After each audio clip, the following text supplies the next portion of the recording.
روبرو میں ایک بار پھر حاضر ہیں ہم ایک ایسے مہمان کے ساتھ جنہوں نے اپنی عمر کا ایک بڑا حصہ ادب کی خدمت میں گزارا ہے۔ یوگیندر بہل تشنا صاحب، روبرو میں ہم آپ کا تہہ دل سے استقبال کرتے ہیں۔ آپ کافی دنوں سے یو ایس اے میں مقیم ہیں، لیکن گاہے گاہے جب بھی ہندوستان تشریف لاتے ہیں آپ کا جو حلقہ احباب ہے وہ فعال اور متحرک ہو جاتا ہے۔ آپ کی شاعری سنی جاتی ہے، آپ سے گفتگو کی جاتی ہے اور لوگ ان پرانے دنوں کو یاد کرتے ہیں جو انہوں نے آپ کے ساتھ گزارے تھے، اور یقیناً آپ بھی انہی یادوں کے سہارے امریکہ میں، نیو یارک میں جہاں آپ سیٹل ہیں، آپ کافی وقت گزارتے ہوں گے، چونکہ یہ جو غریب الوطنی کی صورتحال ہوتی ہے جب آپ پردیس میں ہوتے ہیں، اس وقت آپ کے اپنے، آپ کی مٹی، آپ کے جتنے بھی لوازمات ہیں جنہوں نے آپ کو جوڑے رکھا ہے آپ کی زندگی سے، آپ کی سانسوں سے، وہ سب یاد آتے ہیں۔ یوگیندر بہل صاحب، آپ کا ہم استقبال کرتے ہیں اپنے اسٹوڈیو میں اردو سروس کی جانب سے، اور آپ سے آپ کی ابتدائی زندگی کے بارے میں اگر آپ کے حافظے میں کچھ ہو، چونکہ آپ کے حافظے میں ہمیں معلوم ہے کہ آپ کی پیدائش 27 نومبر 1928 کی ہے، اور اب آپ سمجھ لیجئے کہ اب کچھ دنوں میں یہ تقریباً 90 سال ہو گئے، 90 سال ہو جائیں گے۔ اب 90 سال میں حافظہ کتنا فعال ہوتا ہے اس کا امتحان تو ہوتا ہی ہے، لیکن ظاہر ہے آپ نے انہیں اپنے حافظے سے ان تمام چیزوں کو جوڑے رکھا ہے، آپ نے گلے سے لگائے رکھا ہے۔ تو آپ کے ابتدائی دنوں کے کچھ اگر لمحات یاد ہیں تو آپ ہمیں ان کے بارے میں بتائیں، آپ کیسے پلے بڑھے اور ادب سے شغف وغیرہ وغیرہ۔ میں شروع میں تو تھا ادھر پشاور میں تعلیم حاصل کی، جو بی اے کیا ادھر سے کی ہے سارا، اور اس کے بعد میں نے ایئر فورس میں جوائن کر لیا۔ ایئر فورس میں جوائن کیا تو میں پھر سیدھا چلا گیا میڈراس کی طرف۔ ادھر گیا تو ادھر جا کے دوست یار کافی اچھے تھے، جن میں ایک بہت اچھے شاعر تھے۔ معاف کیجیے گا، میں آپ کی بات بیچ میں روک کے جاننا چاہتا ہوں کہ آپ نے ایئر فورس کب جوائن کیا؟ 44 میں، یعنی آزادی سے پہلے کا زمانہ تھا یہ۔ تو آزادی کے زمانے میں ادھر میں مدراس میں تھا، میں نے وہ حصہ نہیں دیکھا جو قتل و غارت کا ہے، وہ میں نے حصہ نہیں دیکھا، لیکن سنا ہے، اور کسی چندر کی کتاب تھی، ایک ہانفیکشن ہے، وہ پر اس کا مجھے پر بہت اثر ہوا، اور اس کے بعد میں نے اس کے اوپر کافی لکھا ہے، یعنی ان حالات کے اوپر۔ تو میں تقریباً کافی متاثر رہا، پارٹیشن نے مجھے بہت تکلیف دی۔ یقیناً یہ ایسا ایک واقعہ تھا جس نے پوری تاریخ کو ایک کرب میں مبتلا رکھا، پورا انڈین سب کانٹیننٹ۔ اس کے لیے یہ اتنا بڑا المیہ تھا کہ کوئی شخص جس نے بھی اس وقت دیکھا ہو وہ اسے بھول نہیں سکتا۔ جو بہت زیادہ تکلیف تھی، مطلب وہ بھولتا ہی نہیں عالم۔ تو اس کے اوپر میں نے شاعری کافی کی ہے۔ جی، آپ نے کافی کچھ لکھا ہے اس حوالے سے۔ کافی اس کے اوپر لکھا ہے، اور جب دوست کو ملنا ہوتا ہے تو بڑی تکلیف ہوتی ہے، اس کو بھی میں نے لکھا کہ بڑی میری مجبوری ہے، میں آپ کو ملنا تو چاہتا ہوں لیکن یہ درمیان میں دیوار جو ہے یہ تو ملنے نہیں دیتی۔ جی بے شک، یہ دیواریں قائم رہتی ہیں، لیکن یہ دیواریں کبھی دلوں کے بیچ حائل نہیں ہوتی۔ دلوں میں نہیں حائل، لیکن ویسے پولیٹیکلی تو حائل ہے۔ تو آپ کے پشاور کے جو دوست ہیں ان سے آپ کے روابط کیسے ہیں؟ کیا ان میں کچھ لوگ ایسے ہیں جو اب بھی آپ کے رابطے میں ہوں؟ بالکل نہیں، کوئی رابطہ نہیں، کوئی ایسا سلسلہ؟ ایک دوست ہے، وہ یاد آتا ہے، مطلب وہ تعلق نہیں اس سے رہا بالکل ہی۔ لیکن وہ کس حوالے سے یاد ہیں ہمارے ساتھی سے؟ چونکہ مطلب اتنے برس ہو گئے، تو ویسے ایک دوست تھے، مطلب اسپورٹس میں تھے، وہ فٹ بال کھیلتے تھے، تو میں ہاکی کھیلتا تھا، اس کے سلسلے میں تھا۔ تو اس وقت ادب کا جو ایسا تھا نہیں جی، جو دوست یار ہو اس قسم کا۔ پھر بھی مطلب جو ہے اس کے بعد جو ہے یہ وکرم صاحب، یہ سارے جو ہے دوست یہ بعد میں آئے میری زندگی میں۔ شروع میں تو جو ہے میں ادھر جو تھا ایئر فورس میں، ادھر بہت اچھے دوست ملے، بہت ادبی دوست ملے، اور ان سے میں نے کافی سیکھا۔ ان ادبی دوستوں میں سے کچھ آپ کو اگر یاد ہوں تو آپ ان کے بارے میں بھی ذکر کر سکتے ہیں، جن ادبی دوستوں سے آپ کہہ رہے ہیں آپ نے بہت کچھ سیکھا۔ وہ مطلب جگدیش چندر لال تھے، جی، بہت اچھی شاعری کرتے تھے، تو انہوں نے مجھے کافی ذرا آسرا دیا شاعری میں۔ تو اب تو ٹھیک ہو گئی۔ ایک اندر سروپ نادان تھے، جی اندر سروپ جی، یہاں دلی میں ہی ہوا کرتے تھے، کافی ملاقاتیں تھیں اس میں۔ وہ تو میرے جو لنگوٹی یار سمجھ لیجیے، اس قسم کے تھے، تو ان سے تو میرا بہت اچھا تعلق تھا۔ پہلے وہ بھی کہانیاں لکھا کرتے تھے، میں بھی کہانیاں لکھا کرتا تھا۔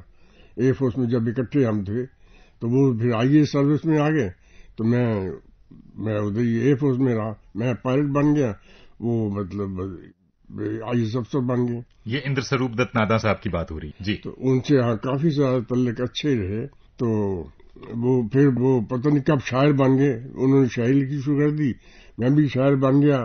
اس کے بعد تو کہتے پتہ نہیں مجھے کیسے بن گئے. جب ہم وائس پریزیڈنٹ کے پاس گئے کہتے مجھے تو پتہ نہیں کب یہ شاعر بن گئے, لیفٹ رائٹ کرتے رہتے تھے. تو اس وقت تو یہ کہانی لکھتے تھے, اب یہ لکھتے ہیں. تو ان کی یاد بہت آتی ہے. وہ کافی سنجیدہ اور عمدہ نظمیں کہنے والے شاعر تھے. مطلب آزاد خیال آدمی تھے, کافی اچھا رہا. آپ کی شاعری کا جو آغاز ہے وہ آغاز صرف ان لوگوں سے ملنے جلنے سے ہوا جو شعر و ادب میں دلچسپی رکھتے تھے, لکھتے تھے؟ ہر کسی کا شوق شروع ہوتا ہے کسی عشق سے.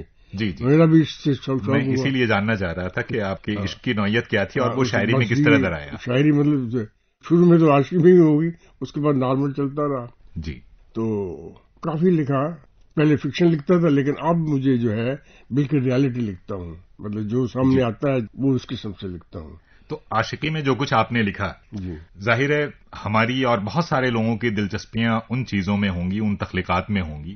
آپ نے جس مقصد سے شاعری شروع کی, جی, عاشقی میں آپ کو اس شاعری سے کوئی آسانی حاصل ہوئی یا مطلب جیسے شغلیہ طور پر ایئرفورس میں کافی ٹائم ملتا تھا. جی, یہ تو وہ کبھی کبھی مطلب کسی نے مصرع دے دیا, اس پر شاعری شروع کر دی, لیکن وہ مزیدار شاعری نہیں تھی.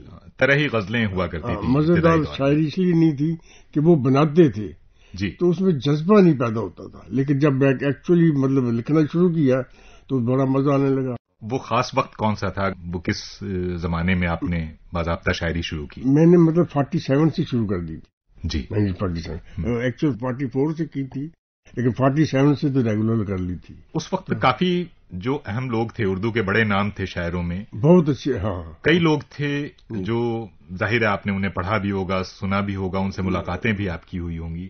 تو ان میں سے کن لوگوں نے اس وقت آپ کو بہت متاثر کیا؟ متاثر میں اقبال سے زیادہ متاثر ہوا ہوں. مطلب باقی تو جو ہیں نومی راشد ہیں, جی, ان سے بڑا ہوا تو اختر شیرانی صاحب ہیں, ان سے وہ بڑا ہوا. یہ کافی اچھا مطلب ہے. انہوں نے تو کافی مطلب کیا, اختر شیرانی صاحب نے جی, تو کافی مطلب مجھے متاثر کیا. اختر شیرانی صاحب نے اپنی رومانیت کی وجہ سے متاثر کیا ہوگا, ظاہر ہے وہ اس کے امام تھے. وہ تو کنگ آف رومانس تھا. جی, بہت اچھا لگا. آپ نے اقبال کا ذکر کیا, تو اقبال کو پسند کرنے والے, انہیں چاہنے والے بہت لوگ ہیں, اور سب کے اپنے اپنے زاویے ہیں. پنجابی قسم جو لوگ ہیں نا, وہ اقبال کو پسند کرتے ہیں. مطلب غالب تک ہم پہنچتے نہیں ہیں. جی, ہم مطلب ادھر جو ہے, ادھر جو لاہور کی سائڈ کی ہیں, وہ سارے اقبال تک کی ہیں. پنجاب کے اندر اس کی جڑیں ادب کی, شاعری کی, صوفیزم کی, ان تمام چیزوں کی جڑیں اتنی گہری ہیں کہ وہاں سے ایسے ایسے نابغے پیدا ہوئے جنہوں نے ادب کی دنیا میں بھی نام کمایا, فلم کی دنیا میں بھی. جی جی, اور جب صوفی ہوئے وہ بھی وارث شاہ سے لے کر آج تک وہ کئی سلسلے ایسے ہیں جو یاد رکھے جاتے ہیں. بالکل. تو اقبال کی پسندیدگی کا آپ نے ایک سبب تو بتا دیا, سیالکوٹ کا ہونا, اور ان کو پسند کرنے والوں میں دراصل بہت الگ الگ طرح کے مختلف مزاج کے لوگ ہیں.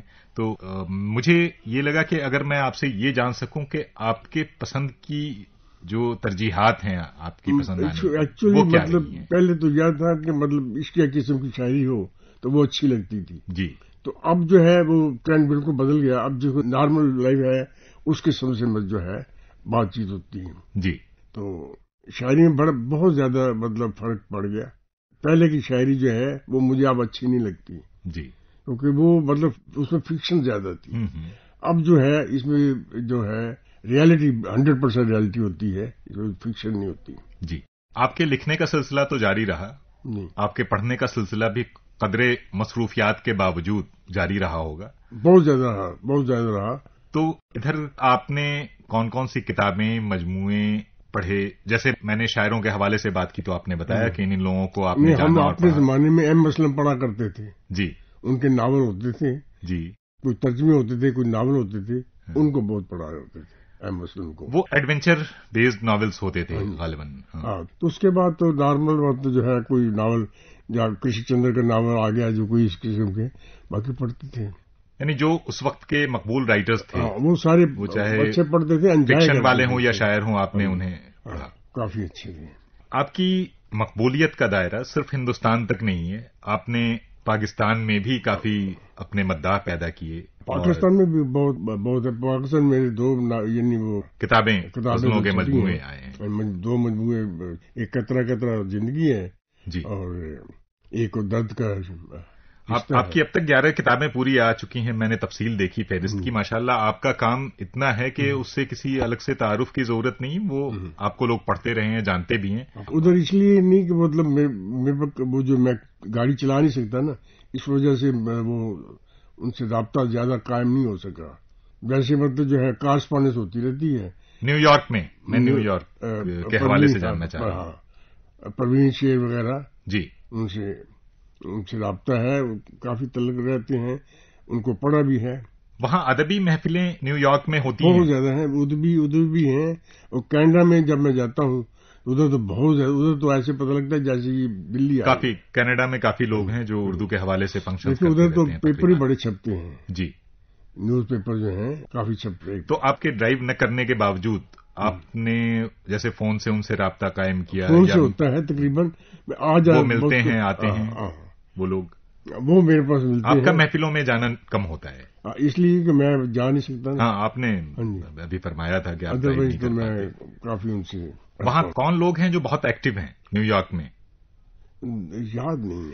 اور وہاں انڈین کمیونٹی بھی ہے، سارے انڈین ہیں، کمیونٹی بھی ہے، یعنی اردو کا تمام حلقہ ہے. فرق میں اس حوالے سے نہیں کہہ رہا ہوں کہ ان دونوں میں کوئی فاصلہ ہے، چونکہ اردو تو کسی ایک ملک کا اور اس کی زبان ہے نہیں. ادھر کو سوچتے نہیں کہ میں پاکستانی ہندوستانی. ظاہر ہے یہ خیال نہیں. ادھر ہی پتہ لگتا ہے یہ ہندوستانی ہے، پاکستانی ہے. ادھر تو سارے اپنے یار دوست یعنی بنے رہتے ہیں، کوئی ایسی بات نہیں ہے. جی، بہت اچھا لگتا ہے. اب جیسے 400 گلزار صاحب ہیں، بالکل ایسا لگتا ہے جیسے مطلب اپنے سگے بھائی ہیں. اس سے بھی زیادہ ہے. گلزار جاوید صاحب نے آپ پر 400 کا ایک خاص شمارہ بھی نکالا تھا. نکلا تھا. اور اس میں آپ کے حوالے سے بہت ساری باتیں تھیں جو آپ کی زندگی، آپ کی ترجیحات کے حوالے سے تھیں. اس وقت یاد تھا. یہ کب کا زمانہ رہا ہوگا؟ وہ 2004 میں تھا غالباً. آج سے تقریباً 14-15 سال ہو گئے. 14-15 سال ہو گئے. جی، بہتر. آپ کے 2 مجموعے پاکستان سے شائع ہوئے 11 میں سے، جی. اور باقی ہندوستان سے ہی شائع ہوئے. جی. اور اس میں انگریزی میں بھی ہیں، کویتائیں بھی ہیں، اور اردو شاعری بھی ہے، نثر بھی ہے. یہ اتنی چیزوں کے لیے آپ نے وقت نکالا، اور کیسے نکالا؟ یہ ذرا میرے لیے بہت معمہ ہے. یہ تو حرام ہوتا ہے کہ جب خیال آیا اس وقت لکھ دیا، اس وقت کچھ اور یاد نہیں آتا ویسی چیزیں. جی، بس لکھنا ہے، ختم کرنا. میں تقریباً ایک سیٹنگ میں ایک غزل کہہ دیتا ہوں. جی، مطلب میں سوچتا نہیں زیادہ. پھر اس کے بعد تھوڑا سا اس کے بعد ادو بدل کر دیا. ایسے کچھ نہیں کیا. تخلیقی عمل میں خارج ہونے والی کوئی چیز آپ کے درمیان نہیں آتی جو آپ کو لکھنے میں کہیں ڈسٹرب کرے. وہ آپ لکھ لیتے ہیں، ایک عمل پورا ہو جاتا ہے، اس کے بعد اس پر نظر ثانی کرنا. پہلے تو میں رات کے وقت لکھتا تھا. جی. اب میں ہر کسی وقت بھی سڑک پر چلتے چلتے اب لکھنا شروع کر دوں گا. وہ اپنا ڈائری رکھی ہوئی ہے، کھولی، اپنے لکھنا شروع کر دیا. اس کو کوئی بینچ راستے میں ہوتا ہے، کوئی چیز ہوتی ہے تو اس میں بیٹھ گیا، لکھنا شروع کر دیا. تو اب آپ لکھتے ہیں تو کیا رسالوں میں شائع کرانے کے لیے کہیں بھیجتے ہیں؟ نہیں، شائع ہوتے تو سارے ہی ہیں. جی. لیکن میں اس کی وجہ سے نہیں لکھتا. نہیں، آپ کہیں بھیجتے ہیں شائع کرنے کے لیے، جیسے لکھ کے آپ کی بیاض میں چیزیں محفوظ رہتی ہیں. تو آپ انہیں عوام تک پہنچانے کے لیے، قارئین تک پہنچانے کے لیے پہلے تو میں تقریباً بہت رسالوں میں چھپتا تھا، کافی زیادہ. اب میں تقریباً یعنی 1-2 میں مخصوص رہتا ہوں تو اس میں بھیجتا ہوں. مطلب وہ بولتے ہیں بھیج دو، میں نے اچھا ٹھیک ہے، تازہ جو ہے بھجوا دیتا ہوں. اب چونکہ سسٹم بڑا ای میل کا ہو گیا ہے تو آسانی سے ٹرانسفر چیز ہو جاتی ہے تو میں ان کو بھجوا دیتا ہوں. جی. تو اب کون سے رسالے ہیں جن میں آپ چیزیں بھیجتے ہیں، اپنی تخلیقات بھیجتے ہیں؟ اب تو میں 400 میں سے چھپتا ہوں. 400 میں؟ اس سے پہلے بہت زیادہ تھے، کافی زیادہ تھے. بلکہ پنجاب سے کافی رسائل نکلتے تھے اور آج بھی نکل رہے ہیں. کسی زمانے میں چترا تھا، پارس تھا، اس قسم کے تھے. شروع میں اس میں ہوتا تھا. اظہر جاوید کا تخلیق تھا اور ارتکاز، بہت سارے رسائل وہاں سے تھے. کافی مطلب تھے، اس میں چھپتا تھا. اچھا، اب آپ ہندوستان آتے ہیں تو ہندوستان میں کیا یہ جو ادب کے دوست ہیں آپ کے، جیسے نند کشور وکرم جی ہیں اور دوسرے لوگ بھی ہوں گے، دیویندر اسر صاحب کچھ سال پہلے تک تھے، تو اب آپ کا جو حلقہ ہے وہ کتنے لوگوں کا ہے یہاں ادب کے لوگوں کا دلی میں؟ ادبی لوگ جو ہے دلی میں تو 8-10 ہی ہوں گے زیادہ. ڈاکٹر خلیق انجم صاحب تھے، اب تو نہیں رہے. گوپی چند نارنگ صاحب، ان سے تعلقات، قمر عیس ہوتے تھے، ان سے تعلقات ہوتے تھے، کافی کلوز تعلقات ہوتے تھے. تو اب آپ کی کوئی نئی کتاب زیر ترتیب ہے؟ کچھ اور آنے والا ہے اس سال؟ ہم امید کریں یہ سال اب ختم ہو رہا ہے تو اب ایسا ہے کہ وہ تو ابھی یہ قطرہ قطرہ چھپی تھی جی لاسٹ میں، اسی سال 2018 میں چھپی تھی، تو بس اس کے بعد وہ دیکھو لکھی تو بہت ہوتی ہیں جی، دیکھو کیسے آتی ہے، کوئی آئے گی ویسے. اچھا یہ بتائیں کہ جیسے شاعری کے بارے میں خاص طور سے یہ کہا جاتا ہے کہ شاعری مادری زبان میں ہی اچھی طرح کی جا سکتی ہے. بالکل ٹھیک ہے. تو آپ نے اردو میں شعر لکھے، آپ نے انگریزی میں بھی لکھے، آپ نے ہندی میں کویتائیں بھی لکھیں، تو یہ الگ الگ زبانوں میں شاعری کرنے کا جو سلسلہ رہا ہے، اس کے پیچھے کیا حالات رہے، کیا اسباب رہے، کیسے ممکن ہوا یہ؟ جیسے بھی مطلب خیال آیا نا اس میں، انگلش میں بھی لکھ دیا، اردو میں بھی لکھ دیا، ہندی میں بھی لکھ دیا. اب تقریباً ہندوستانی ان میں ہوتی ہے جی. وہ اردو اور ہندی کا مکسچر یہ ایک قسم کا. جی. تو لفظ جو ہے کوشش کرتا ہوں جتنے آسان سے آسان ہو اتنے ہوں. تو نظمیں وہی ہیں، انہیں آپ نے انگریزی میں اور ہندی میں کر دیا ہے، ایسا ہے؟ جی، یعنی وہ الگ سے انگریزی میں کہی ہوئی نظمیں نہیں ہیں، ہندی میں کہی ہوئی نہیں ہیں، مطلب اردو میں، بیسیکلی اردو میں، بنیادی طور پر وہ اردو میں اردو میں ہے. اس کے بعد جو رد و بدل ہلکا سا کر کے ہندی میں کر دیا. ہاں، تو انہیں آپ خود ہی ترجمہ کرتے ہیں یا اس کے لیے آپ نے کچھ اور ایکسپرٹس کا؟ ترجمہ نہیں کرتا ویسے. تو اب آپ کے جو مجموعے ہیں جی ان میں آپ کی چیزیں غزلوں کی شکل میں بھی ہیں، نظموں کی شکل میں بھی ہیں، دونوں شکلوں میں ہیں. تو آپ جب لکھتے ہیں جی تو آپ کیسے یہ طے کرتے ہیں کہ یہ مضمون جو آپ کے ذہن میں چل رہا ہے، جو آپ کے خیالات میں جو تموج ہے، وہ غزلوں میں بہتر ظاہر ہو سکتا ہے یا نظموں میں کہا جا سکتا ہے؟ مطلب میں تو سلاست لکھ دیتا ہوں، غزل بن جائے غزل بن جائے، نظم بن جائے نظم بن جائے. جی. یہ پرٹیکولر نہیں ہے کہ میں نے پہلے وہ اس کو بندش میں رکھنا ہے. جی. کئی دفعہ آزاد میں بہت اچھی خوبصورت نکل جاتی ہے. جی. تو کئی دفعہ ویسے ہوتا ہے کہ اب تو غزل نکلتی ہے تو پھر غزل آ جاتی ہے. ویسی پرٹیکولر نہیں ہے. نظمیں کیا نثری نظمیں ہیں، آزاد نظمیں ہیں، پابند ہیں؟ کس نوعیت کی نظمیں آپ زیادہ؟ پابند بھی ہیں، آزاد بھی ہیں. جی، دونوں ہیں. دونوں ہیں. نثری نظمیں آج کل کافی لکھی جا رہی ہیں، بلکہ جو عالمی ادب سے تراجم ہو رہے ہیں وہ بھی نثری نظموں غزلیں بھی ہے، یہ نظم کی شکل میں ہی ہے. جی. سبجیکٹ ایک ہی ہوتا ہے، وہ مسلسل غزلیں ہیں. ایک قسم کی ہوتی ہیں تقریباً ایک سبجیکٹ کو لے کے. پہلے ہوا کرتا تھا مزہ لینے کے لیے طرح طرح کے شعر لکھتے تھے، اب نہیں وہ چیز. اور اب ہم یہ چاہتے ہیں کہ آپ کو شاعر کی حیثیت سے لوگ سننا چاہتے ہیں، تو کیوں نہ ہم بھی اس موقع کا فائدہ اٹھاتے ہوئے آپ سے آپ کا کچھ کلام سن لیں. ٹھیک ہے، غزل پیش کرتا ہوں. جی ارشاد.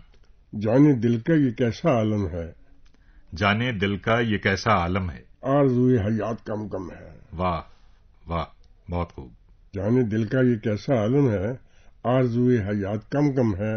زخم دل کے دکھائیے کس کو، زخم دل کے دکھائیے کس کو، ہر کسی کا مزاج برہم ہے. بہت خوب. زخم دل کے دکھائیے کس کو، ہر کسی کا مزاج برہم ہے. کتنا مشکل ہے زندگی کرنا، آج محرم بھی صرف موسم ہے. واہ. کتنا مشکل ہے زندگی کرنا، آج محرم بھی صرف موسم ہے. زندگی کے وہ خواب جانے دو، زندگی کے وہ خواب جانے دو. دور حاضر ہی ماتم ہے. واہ. دور حاضر ہی ماتم ہے. میری خاطر نہ تو پریشان ہو، طوطا چشمی مزاج عالم ہے. واہ، بہت خوب. میری خاطر نہ تو پریشان ہو، طوطا چشمی مزاج عالم ہے. میری تشنا لبی میری جاگیر، میرا ماتم میرا ہی ماتم ہے. واہ واہ واہ، بہت خوب، بہت عمدہ، بہت عمدہ. جانے دل کا یہ کیسا عالم ہے، آرزوئے حیات کم کم ہے. موت تھی حد نظر، سود و زنا کچھ بھی نہ تھا. موت ہی حد نظر، سود و زنا کچھ بھی نہ تھا. تشنگی کیسے بجھاتا میں یہاں کچھ بھی نہ تھا. بہت خوب، بہت عمدہ.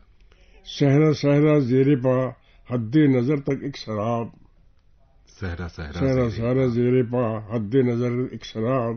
مجھ سے آگے رہ نہ مردوں کا نشان کچھ بھی نہ تھا. بہت خوب. مجھ سے آگے رہ نہ مردوں کا رہا کچھ نہیں ملا تھا. کون سلجھاتا کسی کے مسئلے، فرصت کسے دی اتنی بھی. کون سلجھاتا کسی کے مسئلے، فرصت کسے تھی اتنی بھی. دور تک پھیلی زمین یہ آسمان کچھ بھی نہ تھا. بہت خوب. پیار کا جویا بٹکتا ہی رہا ہر گام پر، شام وعدہ ساز دل سوزے نہاں کچھ بھی نہ تھا. بہت خوب. پیار کا جویا بٹکتا ہی رہا ہر گام پر، شام وعدہ ساز دل سوزے نہاں کچھ بھی نہ تھا. سوچتے تو ہر قدم پر تھے ہزاروں مسئلے، واہ سوچتے تو ہر قدم پر تھے ہزاروں مسئلے، بھوگتے تو یہ جہان اینوا کچھ بھی نہ تھا۔ واہ واہ واہ واہ، چلتے پھرتے چند سائے، آنکھوں میں کچھ صورتیں، جب برسات الٹی تو دیکھا یہ یہاں کچھ بھی نہ بہت تھا۔ عمدہ بہت عمدہ۔ چلتے پھرتے چند سائے، آنکھوں میں کچھ صورتیں، جب برسات الٹی تو دیکھا یہ جہاں کچھ بھی نہ تھا۔ دل میں ہے تشنا کسی دن اس سے اتنا جا کہیں، تو اس سے پہلے زندگی میں جانے جہاں کچھ بھی نہ تھا۔ بہت خوب بہت خوب، زندگی میں جانے جہاں کچھ بھی کیا کہنے۔ اچھا، ابھی آپ کی غزل سنتے ہوئے مجھے خیال آیا کہ یہ جو آپ کا تخلص ہے تشنا، نہیں۔ یہ تخلص آپ کی اپنی پسند ہے یا کسی دوست کسی استاد نے آپ پتہ کو؟ نہیں کیسے آگے تخلص، پہلے میں اپنے شروع میں روگی لکھا کرتا تھا، جی پورا نام جوگندر سنگھ بہل روگی۔ جی تو میں نے کہا یہ گھٹیا چیز ہے، یہ تو ٹھیک نہیں ہے، تو ایئر فورس میں ہی میں نے وہ جو ہے اس کو چھوڑ کے شروع کر دیا، روگی کو ہٹا دیا، روگی کو تشنا ہٹا کو لا دیا، دیا۔ تشنا کو شروع کر دیا، سنگھ کو ہٹا دیا۔ جی میں نے کہا یہ ٹھیک، کیونکہ جوگندر بہل میرے افسانوں میں آتا تھا۔ جی، یوگیندر بہل تشنا صاحب، غزلیں اور نظمیں دونوں آپ نے لکھی ہیں۔ جتنے غزلوں میں آپ جانے جاتے ہیں، نظمیں پڑھنے والے بھی آپ کو اتنا ہی پسند کرتے ہیں، تو میں آپ سے درخواست کروں گا کہ اپنی نظمیں بھی عنایت فرمائیں۔ تو یہ میں ایک آپ کو نظم، یہ زاد سفر ہے۔ ارشاد۔ شام کا سورج ڈوب رہا ہے، دنیا سے دل اوب رہا ہے، ویاکل منوا ڈول رہا ہے، پنچھی بھی پر تول رہا ہے۔ واہ، کرنا تھا جو کچھ بھی تجھ کو، کام وہ سارے کر بھی چکا ہے، سکھ بھی پایا دکھ بھی بھوگا، کارن اب جینے کا کیا ہے۔ بہت خوب۔ بیل سے جو لپٹی ہے تجھ سے، تیرے کرموں کی مالا ہے، کیا کھویا ہے کیا پائے گا، اس کے من کو پر لکھا ہے۔ تجھ کو بھی معلوم ہے سب کچھ، پاپ اور پن جو تو نے کیا ہے، گیان ہے یہ بھی تجھ کو مورکھ، اپنا بھوش خود تو لکھتا ہے۔ پیچھے مڑ کر دیکھنا اب تو، جیون بندھن ٹوٹ رہا ہے، ہر آنسو پچھتاوے کا تیرے مالک کی نظر میں ہیرا ہے۔ کرموں پر اپنے رونے سے من کا درپن دھل جاتا ہے، باندھ مسافر اپنی گٹھڑی، زیادہ سفر کیا لے جانا ہے، درد بھرے ایک دل کے علاوہ کیا تشنا تیرے بات درا۔ واہ، بہت خوب۔ یہ مطلب ریئلٹی آف لائف جو ہے نا، بے شک، اس کے اوپر زاد سفر۔ آپ کی ایک نظم جاوید صاحب نے چھاپی تھی، گلزار جاوید نے، وہ نظم تھی نالہ اردو۔ نالا اردو، ہاں وہ میں چاہتا ہوں کہ اس کا شمار آپ کی نمائندہ نظموں میں ہوتا ہے، تو وہ بھی آپ عنایت فرمائیں۔ میں بتاؤں۔ یہ کس دہانے پہ لے کے پہنچو مجھ کو آخر، یہ کس دہانے پہ لے کے پہنچے مجھ کو آخر، ترقیوں کی کباہ تو پہنی ہوئی ہے میں نے، ہے میرے آگے امیر خندق جو میری بربادیوں کا سامہ لیے ہوئے ہے، لکھی ہے شاید میرے مقدر میں اب عجائب گھروں کی زینت۔ واہ، مگر تمہاری یہ خاموشی بھی عجیب شے ہے، تمہاری یہ مصلحت ہے شاید کہ تم میرے نام کے وظیفوں کو ہضم کرنے کی فکر میں ہو، تمہیں یہ پرواہ نہیں ہے ہرگز کہ میں جو تھی ایکتا کی دامن سمٹ سمٹ کر بس ایک فٹ کے تل کی محدود ہو رہی ہوں۔ اگر یہی میرے روز و شب ہیں تو میری زلفیں سنوارنے کو کہاں سے آگا کوئی ناداں، کہاں اٹھائیں گے ناز میرے خیال و ذاکر، نہ کشن موہن، نہ کوئی راہی، نہ کوئی کھلر، نہ راز و تنہا، نہ کوئی آزاد اور سرور میری خاطر اپنے دل کا خون جلا کر جہاں کو درس خلوص دے گا، نہ پھر میرے گلشن خیالی کے پھول ہوں گے وششٹ حیرت ظفر پیامی ستیش بترا، کہاں سے لاؤں گی ڈھونڈ کر میں بے تاب و عقل طور رخ کومل ماہر غالبیات بالک ادب کنیر گیان اور دویندر ایسر، کمل بھی جو نہ کوئی نہ کھلے سکے گیا، بلا چکے ہوں گے مجھ کو آخر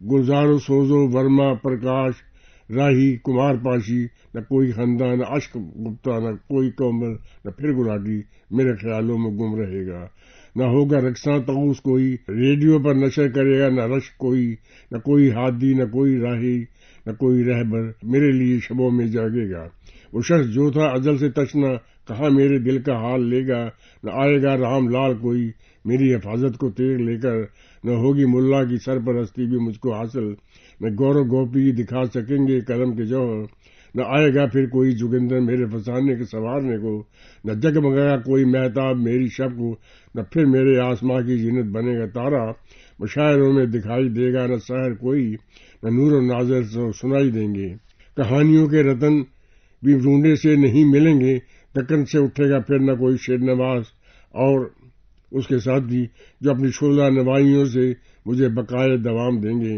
میرے گلشن کے ان گنت اور بھی کئی پھول تہ خاک ہوں گے، 2 دہائی میں کھیل سارا یہ ختم ہوا، نہ پھر کوئی تم سے کہہ سکے گا تم ہو میری بقا کے قابل دشمن، اور تم میرے قاتل، تم میرے نام کے وظیفوں پر پل رہے ہو۔ بہت خوب۔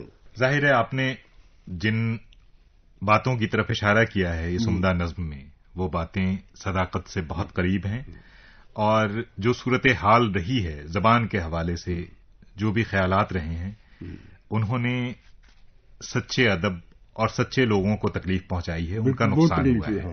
تو ہماری دعا ہے کہ آپ جیسے مجاہد اور اردو کے قافلے میں نئے شہسوار شامل ہوتے رہیں۔ یوگیندر بہل تشنا صاحب، آپ نے اتنا وقت نکالا ہمارے لیے اور اپنی مصروفیات میں اردو سروس کا حصہ دیا، اس کے لیے ہم خاص طور سے آپ کے لیے ممنون ہیں۔ مجھے بہت اچھا لگا، آپ سے بات کر کے بہت اچھا لگا۔